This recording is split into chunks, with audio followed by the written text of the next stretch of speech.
All right, Brakatha Yahweh, Brakatha Yahweh Shai, Brakatha Yahweh, Brakatha Yahweh Shai, Brakatha Yahweh, Brakatha Yahweh Shai, by Hashem Rakah Kodash. I want to give double honors to our apostles, of great millstone, rule well, and peace and blessings to the house of David the elect. I'm Zahar, Spirit, Wind, Judah of the GMS Mississippi Camp. And today I want to go into a lesson entitled, Israel was supposed to be a nation of purity. All right, Israel was supposed to be a nation of purity. All right, because we're supposed to be a direct reflection of our Maker, Yahweh Bahashim Yahweh Shai. We're supposed to be made in the likeliness of His image. All right, as a nation of people, started from the so-called Negroes, which is the tribe of Judah, all the way down to the northern kingdom. All right, the kingdom of Ephraim. All right, the so-called Hispanics and Native Americans. Okay. But collectively, we're supposed to make up the face, all right, of Yahweh B'Hashem Yahweh Shai. All right, so with that, I'm going to open it up with 1 Peter 2:9. And ye are a chosen generation, a royal priesthood, a holy nation, a peculiar people, that ye should show forth the praises of him who hath called you out of darkness into his marvelous light. All right, but it says that you are a chosen generation. So even in 1 Peter 2:9, all right, Peter, all right, is talking to, all right, the 12 tribes of Israel. All right. That's just to speak on vocab alone. Let me see if I can get that right quick. All right. See if I could get there because I believe this particular scripture, all right,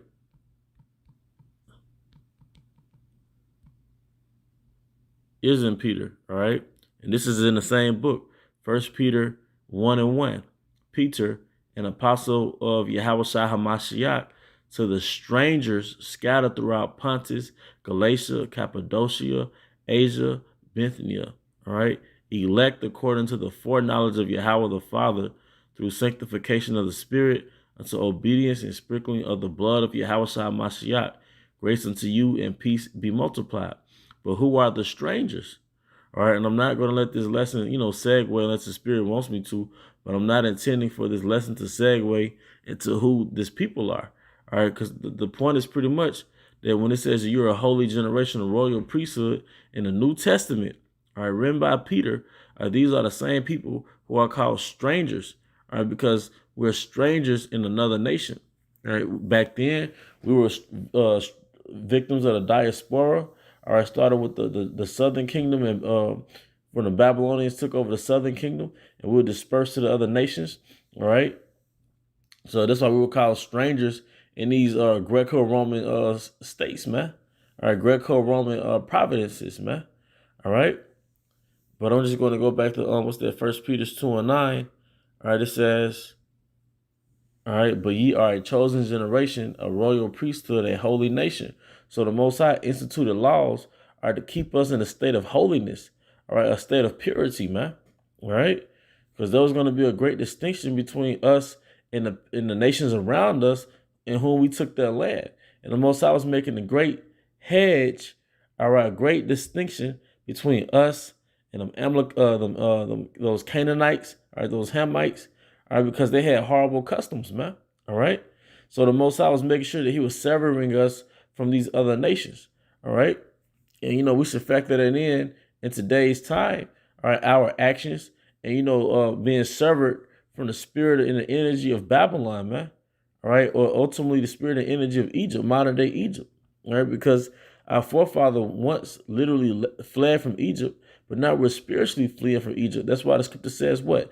Flee out of the midst of Egypt. So I'm just going to get this website I was looking up. All right. It says God's laws on hygiene were ahead of their time. And it goes into certain scriptures in which the Most High had laws on how we took care of ourselves. Like Leviticus 15 goes into bathing. Then it goes into Deuteronomy, the 23rd chapter, where it tells you how when you defecate, you really got to go outside and bury your feces. All right. But why were those laws written? Because Ham was not doing that, man. Or even, me talking to people who had gone to certain countries, such as Africa, they'll tell you in certain rural areas, they still go out there and defecate outside, man. All right. So you defecate outside, but you bury your dung. Okay. It says, And these are just bullets from the scriptures. It says people who were thought to have a communicable disease were quarantined, kept away from others for a time before returning. Those who recovered from sickness had to wash their garments and bathe in water if they were to be considered clean. Anyone who touched a dead body was quarantined. Right? And it has the scripture Leviticus 5:2. You can look that up on your own time. And this is some of the points that I wanted to make, which sheds light on why the Most High gave us certain laws to separate us from the people who are around about us. All right, it says Israel's laws reflected medical concepts and views on sanitation that were far ahead of their time. Elsewhere, primitive standards of hygiene were prevalent. For an example, waste was deposited in streets, polluted water, contaminated food, and other kinds of refuse created unsanitary conditions that contributed to a high rate of disease and infant mortality. So this is the more likely the Hamites and the Canaanites, or they had unsanitary conditions, man. Polluted water, contaminated food, all right? Ancient medical doctors had little or no knowledge of germs and pathogens. Egyptians used such remedies as lizard blood, pelican dung, dead mice, urine, and moldy bread. Human as well as animal excrement was also commonly used in their medical procedures. That sounds like America. All right. The ancient Egyptians picked up a variety of parasites from the contaminated waters of the Nile River and its irrigation canals. Likewise, many infants in Egypt died of diarrhea and similar disorders caused by contaminated food. The Israelites, on the other hand, benefited and remained comparatively healthy by following the standards set out in Yahweh's laws. All right, so the Most High has all types of our laws ultimately to make us a nation of purity. We were supposed to be his brand, all right, on the planet Earth, all right, that was supposed to be a reflection of him, all right? So let me get the precept proving that, all right? Let me get the precept proving that, the Most High, he had a higher standard for us than we had towards the other nations, all right? And as you can see, going back to 1 Peter's, all right, the first chapter, all right, he still was talking to us distinctly from the other nations, all right? So let me see if I can get that in Deuteronomy, all right, 14 and 21, just to show you that the Most High served us, all right, separated us from the other people and held us and still holds us to a higher standard, all right? This is Deuteronomy 14 and 21. You should not eat of anything that died of itself. Thou shalt give it unto the stranger that is in thy gates, that he may eat it, or thou mayest sell it unto an alien. So you can't eat food like you got people that they'll get roadkill and eat it. All right, animals found dead and you eat it. We're not supposed to do that. All right, but the Most High said you could give it to a heathen. Okay, all right, or thou mayest sell it unto an alien, for thou art an holy people. Holy basically means pure. It means like consecrated, separated, man. All right, pure unto Yahweh thy power. Thou shalt not seeth the kid in his mother's milk, meaning you're not supposed to get a goat while it's nursing or a sheep while it's nursing. All right, or even like a calf while it's nursing. Okay, but you're not supposed to eat it. In other words, but the point was we're not supposed to eat meat that dieth of itself. But it also goes on to say you give it to a heathen. All right, just how it says in the scriptures that you're not supposed to take usury upon your brethren, but you can do that to the heathen, man. All right, when the scriptures talk about the other nations, that reminds me of bottom feeders. Like in the ocean and on the planet Earth, you have bottom feeders, man. They basically eat the leftover from the earth. So if an animal dies, all right, they're the scavengers, all right?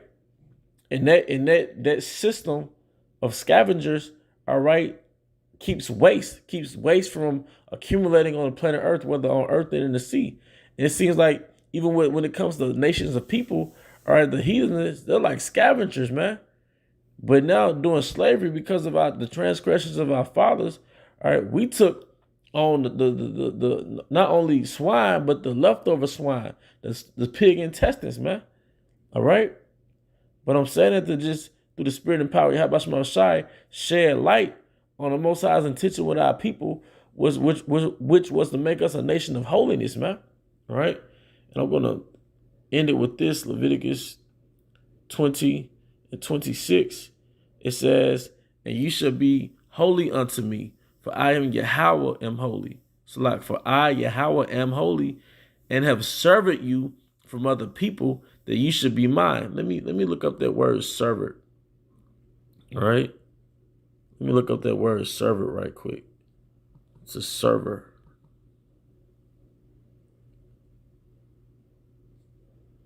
Server. Definitely. Get that out the Merriam's dictionary. It says to sever. All right. It says to put or keep apart. All right. To remove. All right. To become separated. So the Most High was separating us from the heathen. All right. From the Ham and Canaan that was round about us, man. All right. Making a clear distinction of who he was dealing with, man. All right. But, with that, I'm going to draw this lesson to a closing. All right. I hope you brothers and sisters were edified.